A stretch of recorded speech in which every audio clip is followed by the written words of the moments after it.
If you'd like to come sign up, we'd love to have you. Well, write me down. I can't waddle up there.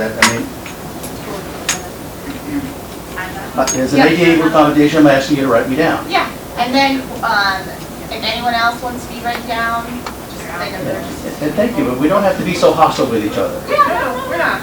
It feels hostile. But it feels hostile. Yes. Okay, is there anyone else that wants to sign up that didn't sign up?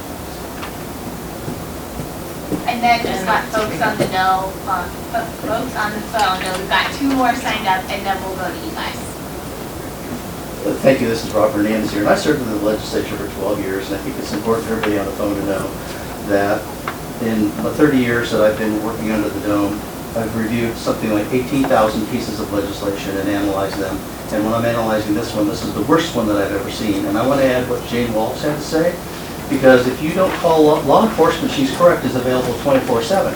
But let's say you call Adult Protective Services, and the complaint is regarding an APS employee who's also a guardian. Guess who investigates that, and where does it go? So you want law enforcement to stay involved. So putting that in there is almost like giving the APS guardian, who is the bad actor, an opportunity to hide their bad deeds. So that's a problem, and that needs to be considered. So Jane's right.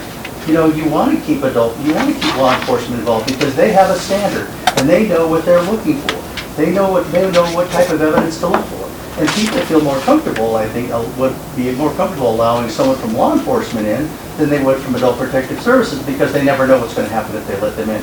But yes, very truly, if you knock on the door of a host home or a group home or any type of residence under CDPH rules and regulations, those are considered facilities, and that applies under this bill. So whoever said that to the contrary, I'm sorry, but that is incorrect, because a host home and a residence is considered a facility. And then I want to just add to what Kelsey had to say about, I think a lot of people just don't like what's on page 7 and 8. And so if you want to know what I recommend for language, strike it all and start all over again, because I can't find anything in there that most people can live with. I mean, you're saying that if anybody refuses, class 1 misdemeanor.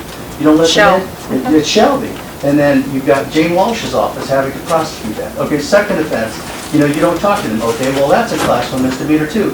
You don't give them medical records, which are here for protected, another class 1 misdemeanor. So you're going to rack up all these class 1 misdemeanors under this particular statute. So this whole thing needs to be thrown out, rewritten, and started all over again. And so it just violates all kinds of constitutional, 4th Amendment, 5th Amendment, and I could go on, but it's just bad legislation. It's badly drafted, and that's all that.